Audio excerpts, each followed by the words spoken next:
What's up, Team Seekers, the Entrepreneur Power Hour, and everybody else on the internet watching this? I have an exciting piece of news for you. You have tons of skills, and this is another before and after video after doing my skills inventory for Pay Me What I'm Worth. Now, we have thousands of skills, and you might ask, Kareem, well, is breathing a skill? Is walking a skill? Is doing this a skill? Is really, texting on a phone a skill? Probably not if you're driving, but it's really, are these things skills? Is even making a video a skill? I'm just sitting in front of a camera talking. It's not a skill, right? That's what I used to think. I believe that all these skills, things like doing this, things like breathing, doing push-ups, maybe even some, to go even crazy with it, some skills I had on the computer weren't really skills because anybody else could just come and do them. Now we fall into this trap of taking our skills for granted. We start thinking that, well, I don't possess something necessarily that a pro athlete or an actor or somebody high in society would have, so I don't really have many skills. Or I'm not a doctor, or I'm not a lawyer, or I don't have a very high technical job, so I don't have a lot of skills. I used to think along those lines. I used to even argue that your degree, you needed a higher degree, and that proved your skills, your proficiency in your skills. Now, what I learned from this course is you might not think doing this is a skill. You might not think breathing is a skill. You might not think making a video like this is a skill. I have news for you. If somebody, let's say, was in a car accident or got an injury or had even go the baseline is too scared to step in front of a camera or too scared to make themselves look goofy on camera, which I've been doing for a while, so it's okay. This is a huge skill. And the problem is we take all of our skills for granted. We think, well, I can walk, right? That's not a big deal. You can get up and walk around, and that's not a problem. But for people who can't walk, for people who have trouble with their legs, or even children, infants, who are learning to walk, it's very difficult because they're just starting out. To them, walking is a skill. To older kids, riding a bike is a skill. Driving a car was a skill the first time. I remember driving a car. It scared everybody to death. Now I don't think about doing it.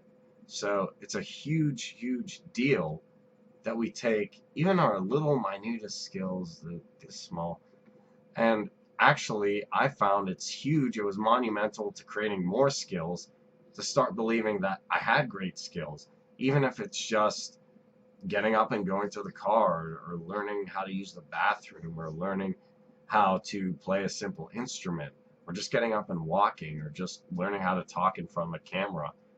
I can prove in a sense that that's worthy to somebody out there saying, I wish I could be able to do these baseline things. And sometimes even when you're sick, think about that, and you can't get out of bed, or you don't want to get out of bed for a while, getting up and moving is a huge skill. Getting up and doing the things you did when you were healthy is a huge skill.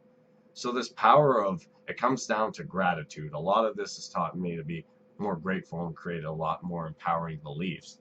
But when you see, oh, I have thousands of skills, and you have a degree, you have even more skills, or you have some type of education, it's not always necessarily degrees, and then you keep learning and developing new skills, and you have hundreds of thousands of skills just doing basic things. And you might find it crazy, you might think it's not important, but remember, somebody else may be very envious of those skills. I was very envious of people who could sing at higher pitches because that's something I am not able to do. To them, that just might be their vocal range. So it comes down to even the skills that we possess, somebody really would enjoy them, and vice versa. You might want to have a skill that somebody in maybe a position you don't want to be in has. So take that into consideration, that you have tons and tons of valuable skills. You have tons and tons of skills that could help somebody, or somebody else could really benefit from. Somebody else could even be longing for those skills. I really learned that after doing my skills inventory. I found I had thousands of skills I wrote down all of them on pieces of paper, and I really found there's just a ton of them. So really get down and find out all your skills. You'll feel better about yourself. And by feeling better about yourself, you activate some Kaizen. You'll be like, wow, I have all these skills. You'll go out and acquire more skills. And pretty soon you'll be an astrophysicist, public speaker, awesome musician. And this may or may not happen, but I'm going to err on the side that if you create empowering beliefs about the small skills you have, you'll create even greater skills. And that's how Pay Me What I'm Worth really helped in my skills inventory exercise. If you want to learn more about this, go to paymewhatimworth.com, PAYMWORTH.com, and look around the site, see if it's something you're interested in, or give me a call at 724-875-6007. Or you can even email me at kareem663@gmail.com, and you can talk to me, and let's see if we can help you create an awesome skills inventory. And I'd love to help you and teach this class when I start teaching my own class.